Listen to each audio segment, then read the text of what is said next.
بسم اللہ الرحمن الرحیم۔ الحمد للہ رب العالمین، والصلاة والسلام علی محمد و آلہ الطاہرین سیما بقیت اللہ۔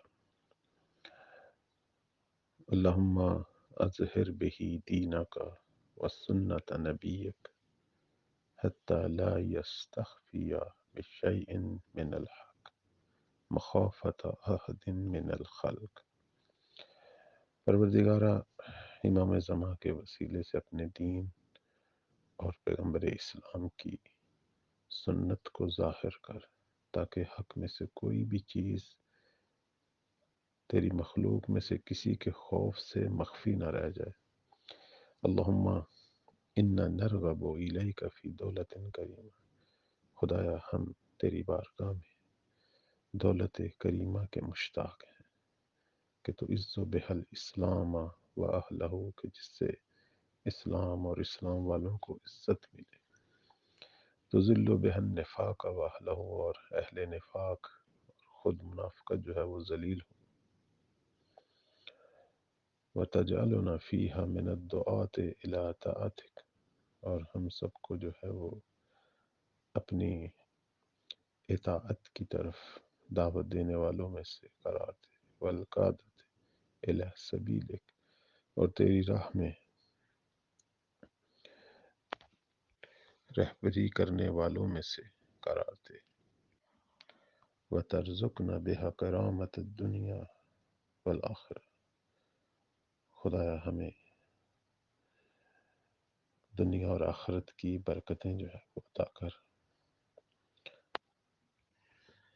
سب سے پہلے پروردگار کی بارگاہ میں امام زمان اجل اللہ فرج الشریف کے ذریعے دین حق اور سنت پیغمبر کو لوگوں میں احیاء کرنا، ظاہر کرنا، آشکار کرنا، یہ مانگا جا رہا ہے۔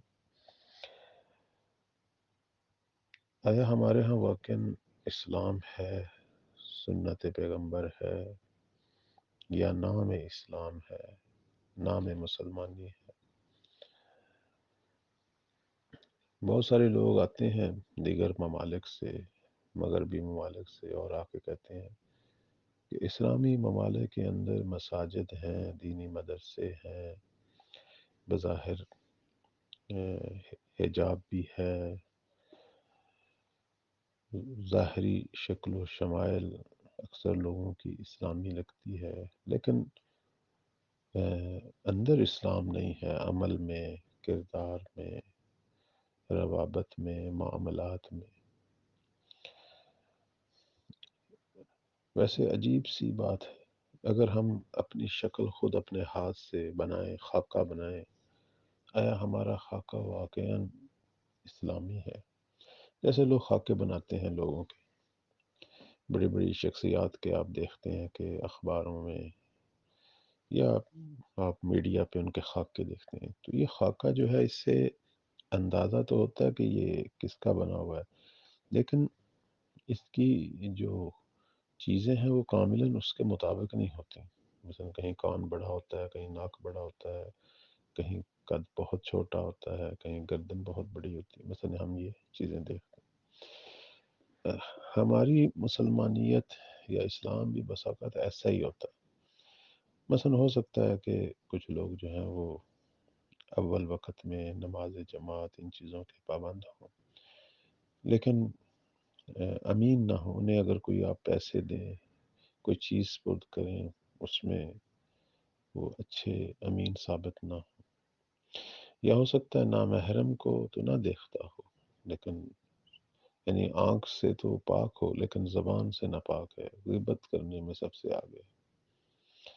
بعض لوگ ہیں ایسے، اول وقت نماز پڑھتے ہیں، نہ اہل نوافل ہیں، اہل قرأت قرآن ہیں، لیکن روزانہ کا کام ہے کہ لوگوں کی آبرو ریزی، لوگوں کی غیبت، 1 منٹ لگاتے ہیں سب کچھ برباد کر دیتے ہیں۔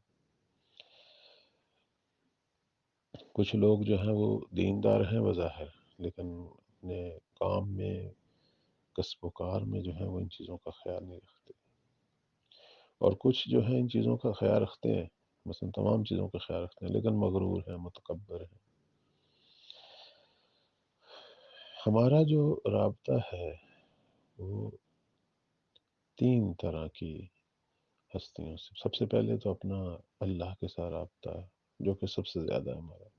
پھر محمد و آل محمد، اپنے رہبر، اپنے امام حجت سے رابطہ، اور تیسرا خلق خدا سے رابطہ۔ اب یہاں تینوں رابطوں کے اندر جو ہے وہ گناہ نہیں ہونا چاہیے، زیادتی نہیں ہونی چاہیے، ستم نہیں ہونا چاہیے، حق اللہ کا بھی خیال رکھنا چاہیے، خدا کی عبادات جو ہیں وہ موقع انجام دینی چاہیے، اور محمد و آل محمد سے توسل، ان سے استفادہ، ان کی کلام، ان کے فرامین، ان کے کردار اور ان کے بارے میں غلو نہیں کرنا چاہیے، نہ تقصیر ہو، جس طرح حق ہے اس طرح انہیں مانا جائے۔ پروردگار کے بارے میں بھی ایسا ہے، اللہ کے بارے میں خواہ خواہ جو ہے بعض لوگ وہ بہت زیادہ خوش بین ہو جاتے ہیں، ہر گناہ کرتے ہیں جی خدا بخش دے گا، یہ بھی نہیں ہونا چاہیے۔ اور کچھ لوگ جو ہیں وہ اتنا ڈراتے ہیں کہ لوگوں کو مایوس کر دیتے ہیں۔ یعنی نگاہ جو ہے وہ متعادل ہو۔ اللہ نے ثواب کی بات بھی کی ہے، عقاب کی بھی کی ہے، مغفرت کی بھی کی ہے، عذاب کی بھی کی ہے۔ بالآخر ان چیزوں کو سمجھنا چاہیے، اپنے عقائد جو ہیں وہ خدا کے حوالے سے اور محمد و آل محمد کے حوالے سے انسان کو ٹھیک کرنا چاہیے، اور عملی زندگی میں فقہی طور پر جتنی بھی عبادات ہیں انہیں بجا لائے، اور محمد و آل محمد کے حوالے سے مطیع جو ہے وہ ثابت ہو۔ اور بالآخر یہاں پروردگار سے مدد مانگے، محمد و آل محمد سے توسل کرے۔ مثلا دیکھیں، اگر میری شہوات جو ہے وہ کنٹرول نہیں ہوتی، میرے کچھ ایسی عادتیں پڑی ہوئی ہیں جو ٹھیک نہیں ہوتی، یہاں اللہ کی بارگاہ میں دعا کرے۔ اور ماہ رمضان بہترین وسیلہ ہے اللہ سے دعا کرنے کا، بہترین ٹائم ہے، بہت ساری دعائیں قبول ہوتی ہیں۔ جتنی بری خصلتیں ہیں اسی زمانے میں اللہ سے مانگے وہ دور ہوں، محمد وال محمد سے توسل کرے۔ تیسرا جو مرحلہ ہے وہ خلق خدا سے رابطہ۔ خلق خدا سے رابطہ بڑا اہم ہے۔ بڑے بڑے لوگوں سے یہاں جو ہے وہ خطا ہو جاتی ہے، بڑے بڑے عبادت گزاروں سے۔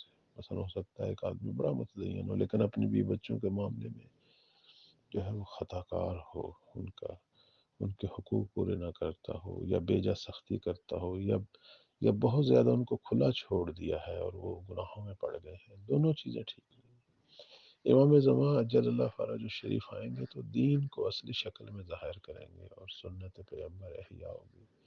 اس وقت سنت پیغمبر کی جگہ بدعتیں ہیں، بہت ساری لوگوں نے اپنی چیزیں اختراع کی ہیں، اسی وجہ سے تو یہ مختلف فرقے بنے ہوئے ہیں۔ مثلا اصلی سنت کہاں ہے؟ مثلا آپ دیکھیں کہ ہمارے پیغمبر دن میں 5 مرتبہ جو نماز پڑھتے تھے، آج وہ نماز کئی شکلوں میں۔ امام زمان آئیں گے تو اصلی نماز جو ہے وہ سامنے آئے گی، اصلی عبادات سامنے آئیں گی۔ لا یستخفی بالشیء من الحق، حق میں سے کوئی چیز جو ہے مخفی نہیں ہوگی۔ مخافت احد من الخلق، امام زمان سے بھی مختلف فرقوں کے جو فقہا اور مجتہد ہیں وہ لڑیں گے، جنگ کریں گے، حتیٰ یہ بھی ہم نے روایت میں دیکھا۔ وہ اپنے اپنے فرقے کو صحیح ثابت کرنے کے لیے کہ یہ رائج ہو، یہ وہ اسلام ہے جو اصلی ہے، لیکن امام جو ہے اس اسلام کو رائج کریں گے کہ جو حضرت جبرائیل کے ذریعے قلب پیغمبر پر نازل ہوا، اس اصلی اسلام کے جس پر اس طول زمان میں اتنی خاک پڑی اور اصل چیزیں چھپ گئیں اور لوگوں کی بنائی چیزیں جو ہیں وہ سامنے ہیں۔ آپ اس وقت دیکھیں عجیب عجیب فرقے بے نام اسلام ہے کہ جن کے اندر لوگ ناچ رہے ہیں، رقص کر رہے ہیں، یہ کون سا اسلام ہے؟ طرح طرح کی نمازیں، طرح طرح کی دعائیں، طرح طرح کے وہ ذکر و اذکار کے حلقے، مرید پیری، پتہ نہیں کیا کچھ بنا ہوا ہے لوگوں میں۔ یہ ساری چیزیں ختم ہوں گی کب؟ جب ہم دولت کریمہ کو حاصل کریں گے۔ اللہم انا نرغب الیک فی دولت کریمہ۔ دولت کریمہ کیا ہے؟ امام زمان کی حکومت، جس میں اسلام حق کا جو ہے وہ اظہار ہوگا اور جلوہ ہوگا، باطل، منافقت، گناہ، ظلم، سب کچھ ختم ہو جائے گا۔